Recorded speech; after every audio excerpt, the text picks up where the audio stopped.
Sarah Pazokian, co-founder. And Farah Rosaleen, co-founder. What inspired both of you to create the organization? So in our sophomore year of high school, Sarah and I had a lot of experiences where we got our period and we weren't really prepared for it. And we've also had experiences where we got our period and we had to go home because we bled through our pants or something like that.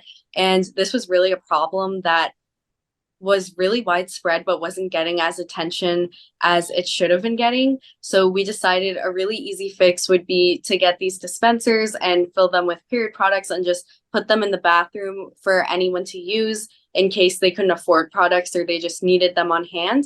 And from there, we just spread to other schools, starting from our school, and we got a lot of involvement from ambassadors and other high schoolers. So how did it feel for both of you that it was working?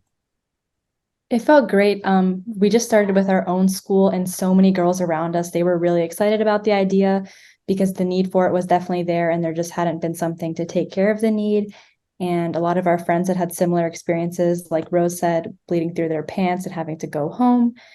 And so once we got a really positive response from Green Hope, other schools in Wake County were also really on board, and it just was really refreshing to see.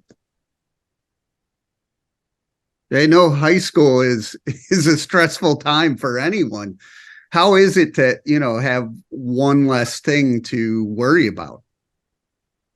I think it's really just refreshing to know, just because especially in adolescence, it's really hard to know when your period is going to be. And also, it's just really securing to know that even if you get your period at school, there's something that you can do about it and it's not out of your control. And I know previously there were pads maybe in front offices or something, but to go and get that would take a really long time out of your learning day. You would have to talk to the teacher and explain why you would be gone for such a long time. There'd be some shame associated with it. So I think it's really normalized it completely. And it's no longer something that you have to kind of make like a big deal for, be like a disturbance in your day, which is really nice. How was it turning your mission into a nonprofit? It was good. I think that it helped a lot to have the like just being a nonprofit made a lot of people really eager to be involved. A lot of people donated some products, and it helped schools, I think, get really involved with the cause. And I think it helped a lot with that. Yeah, I think it also definitely gave us some credibility, and it was a lot easier to fundraise and get support just from our community, because once we became a nonprofit, we had a lot of more girls and students just interested in joining us. So we had a lot of expanding happening in our ambassador program, which is where any students in middle school or high school can basically represent our organization at their school. So when we do want to install dispensers in their school, they can kind of help us with that and guide us with admin. How did the ambassador program come about? I think when we originally started, we saw that because a lot of students around us were interested, we thought what could this impact be in other schools as well? So we kind of put out a form, like, if you're interested in being an ambassador, just let us know. And we got a lot of ambassadors, especially from Wake County. But I think right now we have ambassadors from 12 or 13 different schools from across North Carolina, not just in this area. And people are just really excited to become a part of it, because the more ambassadors that are part of a school, the more likely we are to be installed in their school next, because there's a lot of pull from the student body. And when the administration sees that the students themselves are really into it, they're more likely to be open to it. I looked at your website and I saw some video clips from TV stations. What is it? How does it feel that your mission is getting across?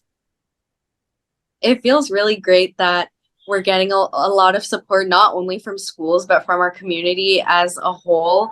And it just feels really rewarding knowing that our cause and our mission is getting a lot of attention, and that everybody involved is also feeling supported. Like, I know our ambassadors are really proud of how far we've come, getting more exposure and things like that. And getting that positive feedback has really been a motivator. Like I know after seeing our segment on the news, one teacher who used to work at I forgot what it's called, a Title I school, had emailed us, and she was like, I used to work, and there was definitely a big need for this. It wasn't provided. A lot of girls and students didn't know that it was something they could rely on at school. And she was really happy to see that there was an organization that was fulfilling that. With the organization, how has that helped both of your mental health? I think it's just really helpful, and it kind of makes me feel good, and knowing that I'm helping those around me, myself, just all of us to feel more secure. And a lot of people I know, not as many people's periods are as regular now because there's been a lot of issues with hormones nowadays. And so you don't always know when you're going to get your period, and it can be very irregular. And just having those resources available at school, you don't have to worry about when am I going to get it. It doesn't become a big deal. There's a big stress off our shoulders, and instead I can focus on my own mental health, and I don't have to think about like that kind of stress.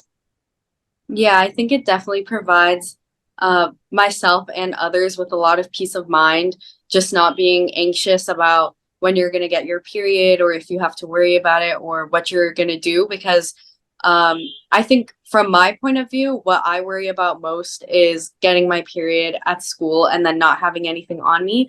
But I know a lot of others aren't in an as privileged situation as us, where they just have to worry about getting their period, and they have to worry about, how they're going to afford products, and if they can even go to school that day because of their period. So it definitely brings us a lot of comfort knowing that we can help ourselves, but also we're helping a greater student body. And as you go through senior year, what do you want the organization to do next? Sarah and I are going to continue working on Period Project throughout our college careers, and probably even in just like our lives. But yeah, we definitely want to keep up with the ambassador program. They have a lot of responsibility. They help us with a lot of things. So we'll definitely, train our ambassadors, make sure we have a really strong base, and just move on from there. And we've had students as young as elementary school reach out to us with interest. So we're really excited to see that, not just that we'll keep working on it when we're older, but also that there's going to be new ideas and just new motivation from younger grades moving up, and they're going to keep it going. Flow. Yeah. Yeah. Keep the flow going. What are your goals to, even after college and all that for your careers? So I want to be an OBGYN, and it's just something I've always been really interested in, especially because in OB, women of color are more likely to pass away during childbirth just because of insufficient healthcare and things like that. And then also in other countries, women's healthcare is very overlooked, and it's not given as much priority as it needs to be. So in the future, I really hope that I can join groups like Doctors Without Borders, or just serve in other countries if possible. But yeah, I would love to become an OBGYN and practice in women's healthcare.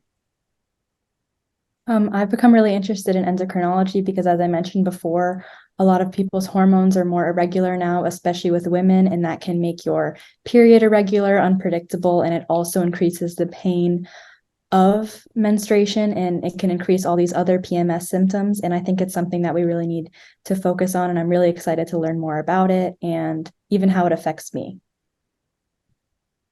How can people reach out to you? So through our website, periodprojectnc.org, they can go there to find more information. If they want to directly reach out to us, our email is periodprojectnc@gmail.com. And on our website as well, I think we have a little box where people can submit questions. And if people want to contact us through social media, our Instagram is also periodprojectnc. Also, I was looking at your Instagram, and you give a lot of tips and everything for that. How important is the use of social media to get your point across? I think social media was definitely the gateway for us to really get started and be impactful, because we got started with our Instagram and then we saw how many people wanted to get involved, which is what pushed us to become a nonprofit and expand the ambassadors program and everything like that. So I think social media from our point of view was really important just to get started and to expand. But also I think it's a really great resource for everyone else or our community or anyone who wants to get involved, because it's a great way to, get some information and get going.